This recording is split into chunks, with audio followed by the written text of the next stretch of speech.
Exil poétique. Exil poétique. Exil poétique. Exil poétique. Exil poétique. Exil poétique. L'exil poétique. Exil poétique. Exil poétique. Exil poétique. Cet après-midi, la poésie a rendez-vous avec une figure politique au 15 rue de Vaugirard. C'est dans son bureau de vice-président du Sénat que le sénateur Georges Patient revient sur ses années d'études où il a fallu partir, mais avec ce devoir de revenir. Même si moi je suis né à Cayenne, je suis bien ancré dans le territoire de Mana. Et comme je le dis toujours, j'ai Mana dans le cœur. Bordeaux, je ne peux pas le nier, c'est là que je suis devenu homme, en fait, puisque j'ai quitté la Guyane après mon bac, 17-18 ans, et je me suis retrouvé pour la première fois dans une chambre d'étudiant. C'était pas évident, dans ma chambre le soir, j'ai pleuré. Le manque déjà de la famille, se retrouver seul, dans un pays, on a beau dire que c'est notre pays aussi, mais j'étais complètement perdu. Dans l'avion, entre Paris, Fort-de-France, à l'époque il y avait Scala Fort-de-France, Paris, il y avait des gens comme moi, des Noirs, beaucoup, donc j'étais pas dépaysé. Et quand je suis entré dans cet avion, je crois que c'était une Caravelle à l'époque, là vraiment, j'ai paniqué, il y avait que des blancs. Pourtant en Guyane il y en avait, mais bon, là, me voir qu'avec des blancs, etc. Bon, si je pouvais me faire tout petit, me cacher, je l'aurais fait. J'étais vraiment là, en terre inconnue, j'étais parti un peu après les autres, j'avais pas de repères. Et pourtant, j'avais quand même de l'argent en poche, mais j'avais même peur de prendre un taxi. Bon, j'ai fini par prendre un taxi, qui m'a déposé dans un hôtel à sa convenance. Et quand je me suis retrouvé dans cette chambre, déjà que c'était la première fois que je me retrouvais dans une chambre d'hôtel, j'ai craqué. Je me rappelle aussi le soir, j'avais très faim. Je suis descendu quand même pour aller me souper. Il y avait un restaurant près de l'hôtel. J'hésitais avant de commander. J'ai mangé très rapidement. J'avais peur de tout. C'était pas évident. 2-3 jours ou 4 jours après, j'ai rencontré mes anciens camarades de classe qui étaient partis avant moi, Brunet, Robéry, Lafontaine et Bonneton. On ne se lâchait plus, on était ensemble, en cité universitaire et tout. Donc on revivait quasiment en cité universitaire, mais en guyanais. On allait au restaurant ensemble, on allait à la bibliothèque universitaire ensemble, etc. On était devenus quasiment inséparables. L'espèce de nostalgie que j'avais eue à mon arrivée a été quand même, je dirais, pas complètement estompée, mais bon, se retrouver avec des amis guyanais, continuer à manger guyanais, à parler guyanais, et pourtant à l'époque, les réseaux sociaux n'existaient pas. Le téléphone, pareil aussi, c'était pas évident de passer un coup de fil, parce que bon, c'était le courrier. 3 ans après. Ah oui, non, c'était pas comme maintenant, on peut rentrer à tout moment, c'était, quand il y avait des vacances, j'avais la chance d'avoir des parents à Paris, je montais les rencontrer à Paris, mais bon, c'était Bordeaux-Paris, pendant les 3 premières années.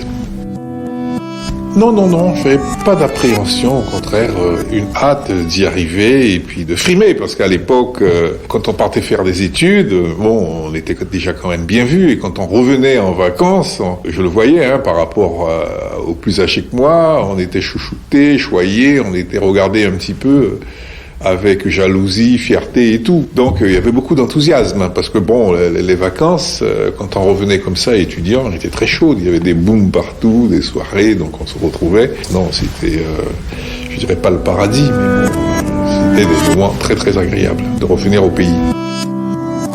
Guyanais, en France, on s'exilait déjà par rapport aux autres, puisqu'on se mélangeait pas trop aux autres. Et quand on se mélangeait avec ce qui nous ressemblait, ce qui nous semblait nous ressembler sur le plan de la culture, sur le plan de la couleur. Donc c'était avec les Antillais, les Martiniquais, les Guadeloupéens et les Africains. D'ailleurs c'était des grandes soirées antillo-guyanaises, des booms à la cité universitaire ou des soirées africaines. C'était des matchs de football entre l'UEG, la GEG, la GEM, la FEANF. Donc nous nous considérions comme étant à part, comme étant exilés. Je suis rentré hier, après 6 ans, pour m'y installer. Il n'était pas question que je demeure dans l'Hexagone. Je voulais absolument rentrer en Guyane. J'ai fait des demandes localement. Je me rappelle avoir écrit à la préfecture. Il m'a répondu en me disant donc qu'il n'y avait pas de poste en Guyane, qu'il fallait passer les concours administratifs et attendre. Je me suis adressé au privé. Et j'ai eu une réponse positive de la Banque de la Guyane. Bon, je ne me destinais pas à la banque au départ, mais bon, comme à la banque, ils cherchaient des cadres, un cadre guyanais. Ah oui, ça c'est certain. Bon, je passe mon temps à ça. Mais je retiens surtout revenir. Partir définitivement, ça n'a jamais été quelque chose dans ma tête. Je ne dis pas que cette vie, partir et revenir, me déplaît, mais parce qu'il y a revenir. Surtout partir de façon brève pour revenir. J'aime voyager, je considère que ça forme, mais avec toujours revenir à mon sol natal. Mais bon, quitter la Guyane, savoir que je ne reviendrai pas, non. J'ai toujours mes petits repères. J'occupe un bureau de vice-président. Bon, c'est un bureau du Sénat, donc la décoration, elle n'est pas de moi. C'est des meubles d'époque, des tableaux d'époque. Mais j'ai réservé mon petit coin pour me rappeler ma Guyane. Dans mon petit coin là-bas, avec mon frigidaire, mon petit meuble, on trouvera les boissons de chez nous, du rhum, voilà. Il faut toujours que je retrouve mon pays. Je suis vraiment mieux à Cayenne, je suis vraiment mieux à Mana, je me sens plus libre. Je me sens moins libre ici. Ici, j'ai l'impression quelquefois d'étouffer une fois le travail terminé. Je suis pas chez moi. Je suis chez moi quand je suis à Cayenne, quand je suis à Mana, quand je suis en Guyane. Partout en Guyane, parce que je me sens quand même bien en Guyane, je me sens bien sur le fleuve. J'aime bien aller sur le Maroni, dormir dans les communes du fleuve, avec des gens de chez nous, la chaleur de chez nous. À un moment donné, à Paris aussi, dans ma jeunesse, ma période estudiantine, dans le 17e, 18e, on trouvait beaucoup de Guyanais qui organisaient des soirées dans la mairie du 17e, du 18e. On se retrouvait dans des bars, au Mailleux par exemple, au quartier latin, etc.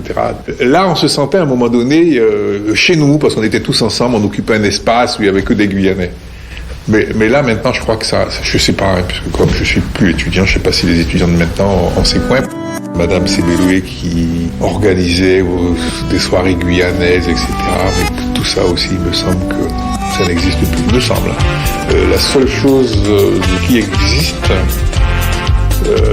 c'est les balles, justement, de carnaval, parce que je reçois ces invitations, avec le groupe de Coulon, qui essaie de perpétuer peut-être cette espèce de lieu de retrouvailles de Guyanais.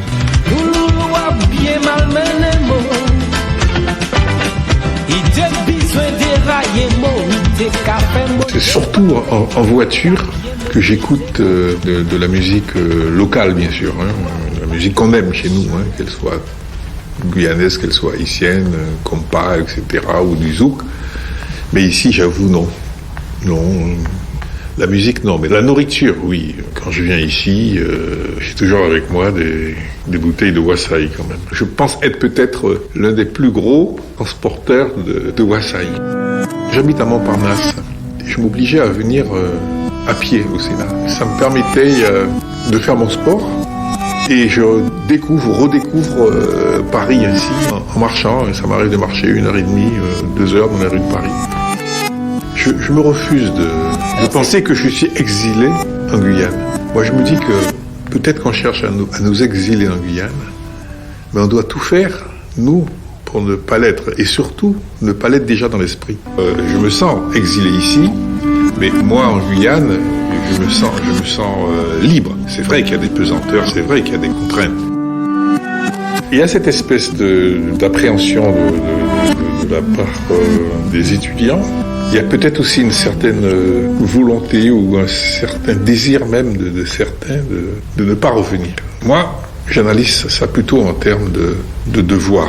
Qu'on ne rentre pas peut-être tout de suite après ces diplômes, parce que bon, la Guyane a besoin de bras, de cerveau, a besoin de tout pour l'instant. Et ce pays, justement, si les élites ne rentrent pas en Guyane, je considère qu'elles deviennent responsables d'une façon ou d'une autre de la situation dans laquelle nous nous trouvons, une situation qu'elle critique.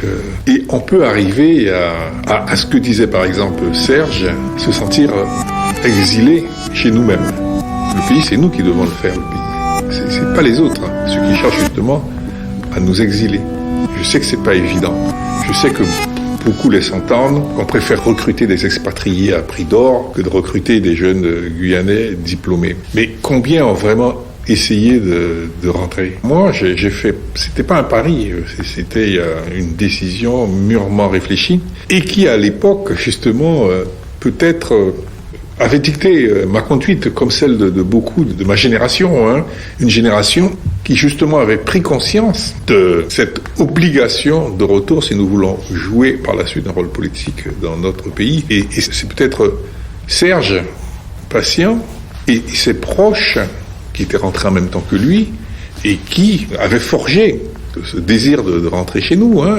Ceux de ma génération, justement, sont rentrés. Bon, Brunet a rentré, moi-même je suis rentré, le docteur Sabas, beaucoup d'autres, le Gendry, les dentistes. Non, à cette époque, on pensait qu'à rentrer. Bon, maintenant, beaucoup d'étudiants se posent la question, est-ce que je vais rentrer, est-ce que je ne vais pas rentrer, je vais faire une meilleure situation au Canada. J'ai l'impression que seul l'attrait matériel guide leur prise de décision. On était plus préparés politiquement à l'époque, c'est peut-être notre faute, notre génération, de ne peut-être pas avoir assez préparé nos jeunes à cette obligation, parce que je dis bien obligation, de revenir en Guyane. Nous avions un rôle à jouer. En Guyane, il y a un désert, si tu veux, au niveau des jeunes. Hein. Là, il y a un gros problème. Là, t'as pas un journal politique, t'as rien du tout. Et là, en dépit des réseaux sociaux, la poésie, pour moi, c'est la sensibilité, c'est tout ça. En Guyane, maintenant, un poète, ça fait rire. C'est dur à dire, hein, mais bon, tout passe par l'éducation. Bon, l'éducation nationale, en mettant en avant, les petits du fleuve doivent avoir le même enseignement que les petits parisiens. Bon, mais voilà, tu vois. Moi, la Guyane, dans 15 ans, je veux qu'elle soit plus guyanaise, qu'elle arrive à se construire son propre destin avec les personnes qui y vivent, les personnes qui veulent continuer à y vivre et à bien vivre. Qu'elle s'affranchisse un petit peu de l'État français. Je parle pas d'indépendance, hein, même si, quand j'étais étudiant, je l'étais. Mais je dis qu'il y a des possibilités qui nous sont offertes d'être plus authentiques, de mieux vivre avec nos ressources propres. Et ça dans tous les domaines, hein, pas uniquement ressources économiques, hein, ressources humaines, ressources... Il faut qu'on soit plus guyanais. Moi, ce que je demande, c'est qu'on tienne compte de nos réalités, qu'on arrête de parler de spécificités, mais de nos réalités guyanaises, et qu'à partir de ça, on accepte un système qui nous ressemblerait, un mode de gestion qui finirait par nous rassembler, nous ressembler. Et ça dans tous les domaines. On en parlait tout à l'heure au niveau de l'éducation. On n'est pas obligé d'apprendre comme un petit Parisien pour arriver à se débrouiller dans le monde actuel. Donc voilà ce que j'aimerais, voilà comment je vois la Guyane dans les années à venir. Guyane, pas terre d'exil, tu sais, j'aime pas ce mot. Guyane, terre de bien-être pour des exilés. Ils viennent pas s'exiler en Guyane, ils viennent chercher le bien-être en Guyane, qu'ils n'ont pas. Il y a des gens qui se sentent pas bien chez eux pour plusieurs raisons, des raisons politiques, des raisons économiques, et qui se disent qu'il y a ce petit coin où on vit encore bien, où il y a de la tolérance, où on peut être accueilli et peut-être arriver à s'en sortir. On était peut-être des exilés d'Afrique. Bon, je ne dis pas qu'on a réussi, mais on se sent bien sur ce territoire. Pour moi, la Guyane, c'est une terre d'espoir. Pour moi, c'est une terre bénie, parce qu'il y a tout contre Guyane. On n'arrive pas à en tirer profit, parce que justement, on est dans un système où on nous met sous cloche. Et on cherche peut-être à nous garder comme réserve. Exil, je trouve que c'est un mot fort. C'est un mot fort. Je trouve que exil, c'est fort. Le mot exil, il est quand même fort. C'est pas forcément un exil, je reviendrai. Oui, non. C'est un exil volontaire. Je me suis Très exilée compliqué. moi-même. Non, sincèrement, j'ai l'impression d'être chez J'ai moi. opté pour Absolument. mieux vivre. Je suis venue en France, c'est pas pour rester toute ma Je vie. suis partie. Franchement, oui. en fait, t'es vite éloigné du monde. J'aime pas ce Je mot. voulais vraiment sortir de ce cadre. Pourquoi exil poétique? Mais, je resterai un exilé jusqu'à la fin de mes jours. Hein.